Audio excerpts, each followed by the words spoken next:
মানুষ এই তাহিরের মতো কত ডাক দিচ্ছে, তাহিরিও নাকি ফিলিস্তিনের পক্ষে ডাক দিয়েছে।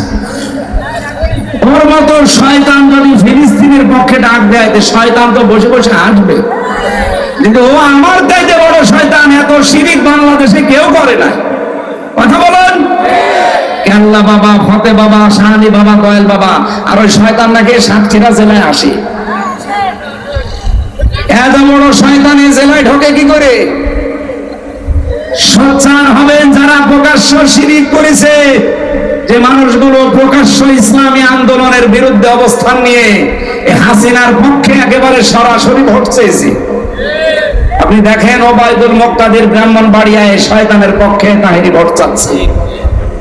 এত বড় ভিডিও ফুটেজ থাকার পরে সে জেলায় ঢুকবে মানে ও তো বাংলাদেশে থাকা ঠিক না, ও তো কালা কাকুর মতো পালানো দরকার ছিল। এই কথা বলে না কেন? আর ফিলিস্তিনের পক্ষে এখন ডাক দিচ্ছে না, এগুলো সব ষড়যন্ত্র। দেখবেন আওয়ামী লীগের লোকজন দিয়ে যা টাকা পয়সা কামিয়েছে, এগুলো তাদের কাছ থেকে নিয়ে একটা বিশৃঙ্খলা তৈরি করার চেষ্টা করবে। গোপন খবর তো আমরা জানি নাই। তোমার এপ্রিল সারা বাংলাদেশের সব দলমত এক হয়ে গেল, ওই শয়তানরা আসে নাই। কথা বলুন। জামাত, বিএনপি, জাতীয় পার্টি কি সব এক হয়ে গিয়েছিল না? বাংলাদেশে শুধু মনে হয় কয়েকটা যারা মানুষ নামে কলঙ্ক, তারা বাদ দিয়ে সব এসেছিল। আর ওই শয়তানরা বলছে না, আমরা ওদের সাথে নেই, আমরা আলাদা। বিশ্ব ওই দিন একটা চমক দেখলো, আর ওরা বলছে আমরা আলাদা। এখন একটা বিশৃঙ্খলা তৈরি করার জন্য ওদের তো টাকা পয়সার অভাব নেই, মারিং কাটিং করা টাকা, ওইগুলো এখন হালাল করবে। সেদিন সিলেটে 12 জনকে ওরা 3 কোটি টাকা দিয়েছিল। 3 কোটি বলেছিল দেশে একটা বিশৃঙ্খলা তৈরি করো, জামাত ইসলামের বিরুদ্ধে ফতোয়া দাও। ধরেছে প্রশাসন, পিটিয়েছে। একজন বলছে আমারে পিটাবেন না, আমি সব বলে দিচ্ছি। কি 3 কোটি টাকা আমাদেরকে দিয়েছে আওয়ামী লীগরা, বলেছে জামাতের বিরুদ্ধে কথা বলবা। আমরা তো টাকা হালাল করার জন্য ফতোয়া দিচ্ছিলাম।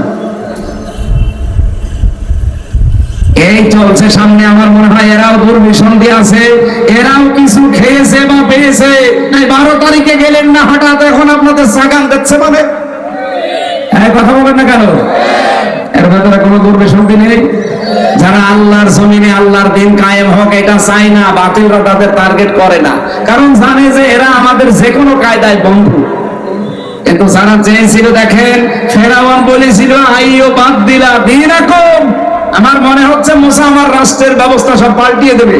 এখানে দিন মানে রাষ্ট্রীয় বিধান। তাহলে আপনি আত্মসমর্পণ করতে চাইলে রাষ্ট্রীয় বিধান যেটা আছে, এখন যেটা আছে এর সামনে আত্মসমর্পণ করলে ঈমান আমল থাকবে।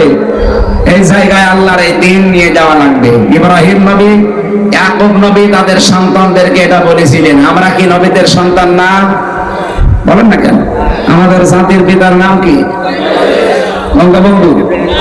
এই আরো জোরে বলেন।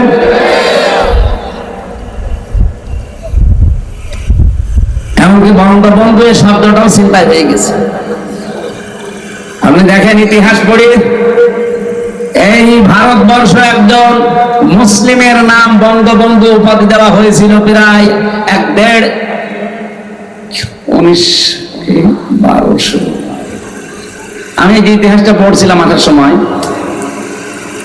তারিখটা আমার মনে নেই। বঙ্গবন্ধুকে দিয়েছে তোফায়েল আহমেদ। এরও প্রায় অন্তত 60-70 আগে, 60-70 বছর আগে আল্লাহর এক মুসলিম বান্দা এই ভারতবর্ষ যারা শাসন করেছিল তাদের ভেতরে একজন, তারই বঙ্গবন্ধু উপাধি দিয়েছিল এই বঙ্গের লোকেরা। সেইটা চিন্তায় করে ইনার নামে লাগিয়ে দিয়েছে। আমি যদি বানিয়ে বলি তাহলে ইতিহাস ভুল। আমি তো আর বানিয়ে না, আমি পড়ে বলছি। তারিখটা আমার মনে আসতেছে না, আমি আসার সময় দেখছিলাম। তাহলে চিন্তায় হয়েছে একটা দুইটা জিনিস না, এদেশের বহু জিনিস চিন্তায় হয়ে গেছে, এখনো অনেক জিনিস চিন্তায় হওয়ার পথে। আমার মনে হয় এই সমস্ত কথা আপনাদের সামনে বলা আপনারা বুঝবেন না। বাস্তবতা এখন চলছে যেটা, আমাদের জাতির পিতা পৃথিবীর কোন মানুষকে আমরা মানি না, মানি ইব্রাহিম আলাইহিস সালামকে। উনি ইন্তেকালের আগে আমরা যেহেতু তার সন্তান, এজন্য লাকুমুদ্দিন কোন শব্দ আছে যে তোমাদের সবাইকে আমার আল্লাহ মনোনীত করেছে একটা দিনের জন্য, তার নাম ইসলাম। বলেন বলেন, ওই যে সালমন সিলমন যাই বলে, ফালা তামুতুন্না মরবানা ইল্লা ওয়া আনতুম মুসলিমুন, যতক্ষণ মুসলমান না হতে পারো।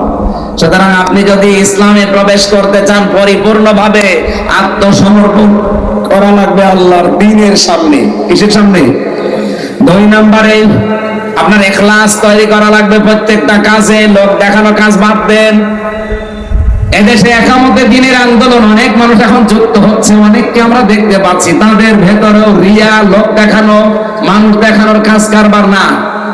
আমাদের পূর্বপুরুষ যারা, আমাদের আকাবির আমরা যাদেরকে মনে করি সাহাবায়ে কেরাম, বিশেষ করে আমাদের যারা জীবন দিয়ে গেল ইসলামের গর্বে, মানুষগুলো কোনদিন আপনি পাবেন না লোক দেখানো কাজ করেছে। সাবেক আমিরে জামাত, নাম হচ্ছে মকবুল আহমেদ, ফেনীতে বাড়ি। কি সাধারণ জীবন যাপন করতে দেখেছেন আপনি তার। এখনকার যিনি আমিরে জামাত ডক্টর শফিকুর রহমান, উনি একটা দামি জামা ওনাকে উপহার দিয়েছিল, জামাটাও নেয়নি, সঙ্গে সঙ্গে জামাটা একজন গরিব মানুষকে দিয়ে দিয়েছে। এত বড় বিশাল একটা দল বাংলাদেশ জামাত ইসলামী, তার আমির সারা বাংলাদেশের তিনি, অথচ ঢাকাতে তার কোনো বাড়ি নেই, ফ্ল্যাট নেই, ছেলের ভাড়া করা বাড়িতে থাকতো। চিন্তা করতে পারেন, একটা মেম্বারের দায় ঢাকায় ফ্ল্যাট হয়ে যায়, আর সারা বাংলাদেশের চেয়ে এত বড় একটা দলের আমির। মানুষ লোক খুঁজে পায় না, আমি তো এদেরকে চোখে আঙ্গুল দিয়ে দেখাবো। আপনি যে লোক খুঁজে পান না বলেন, আপনাকে চোখে আঙ্গুল দিয়ে দেখানো লাগবে? সাক্ষীরা তো জ্বলন্ত প্রমাণ। আমি নিজে সাক্ষী ভাই, আমি নিজে আমার নিজের টাকা একবার 60,000, একবার 10,000, আর একবার 15,000, এই টাকা আমি নিজে আমিরে জামাতকে বললাম যে আপনি খরচ করবেন। সঙ্গে সঙ্গে আল্লাহর বান্দা নিয়ে পাশে যে ছিল দলীয় লোক, তাদেরকে দিয়ে বললো যে দলের কোন কাজে লাগা। আমি দিলাম হাদিয়া যে আপনার পারিবারিক জীবনে এবং ব্যক্তিগত জীবনে খরচ করবেন। 3 বার দিলাম, লোকটা 3 বারই দিয়ে দিল দলীয় মানুষকে, বললো ওদেরকে সব খরচ করে দেন। এ ছাতা এরপর থেকে না দিই না।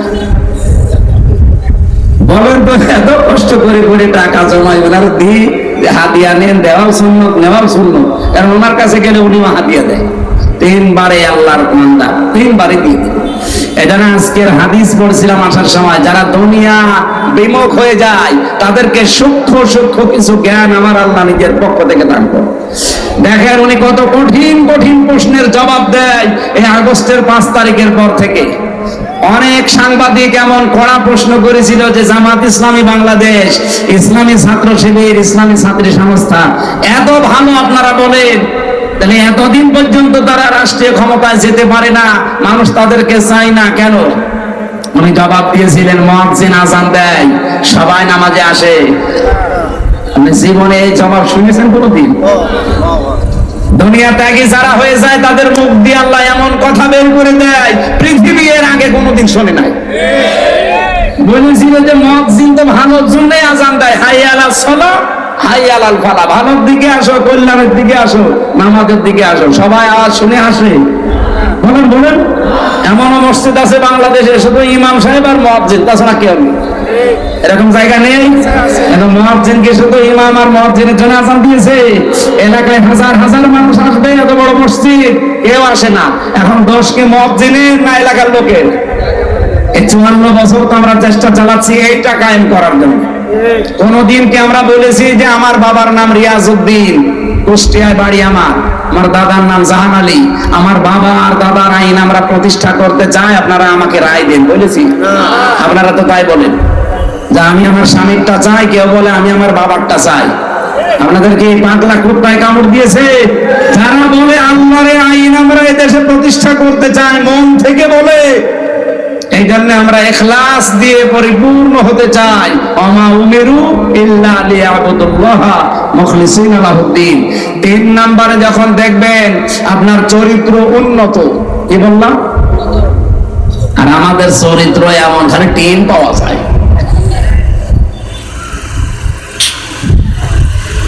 কত মানুষের বাড়ির নিচে খাটের নিচে তেল পাওয়া যায়, ফ্রিজের ভেতরে টাকা পাওয়া যায়, বালিশের ভেতরে টাকা পাওয়া যায়। কথা বলছেন এখানে ওকে চরিত্র আছে, কাবি খার টাকাও ছাড়ে না, এমনকি অবিখা ওয়াজের বিনিময়ে খাদ্য সেটাও ছাড়ে না।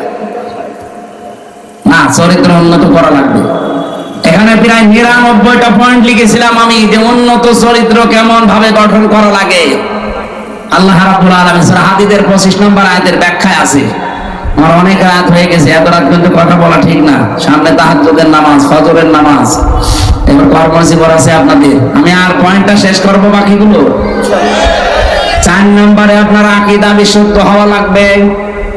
এইটা সাতক্ষীরা জেলায় আছে, কিন্তু অন্যান্য জেলায় আমরা পাই না। বহু জেলায় যে দেখি আল্লাহ যেটা পারে ওইটা অন্য কেউ পারে, এই বিশ্বাস তারা করে। এই যে মেয়েরা যারা এসেছেন আজ, অনেক মহিলাদের সন্তানাদি না হলে, অসুখ বিসুখ যদি সারতে না চায়, একটু বেশি বেশি হয়, তখন সব বাপ দেয় আল্লাহর উপরও ভরসা ছেড়ে দেয়। যত ভরসা সব বাবার উপরে, পীরের উপরে, আর এই নলতার উপরে। এই কথা বলছে না, আল্লাহর বিষয় আছে ওখানে যায়। আরে ভাই, যে কবরে আছে সে তো অসহায়, আপনি তার কাছে গিয়ে কি পাবেন? আপনার যদি কিছু পাওয়ার থাকে তাহলে আপনার জীবনের নেক কাজের ওসিলা দিয়ে আল্লাহকে বলে। কথা বলে না কেন?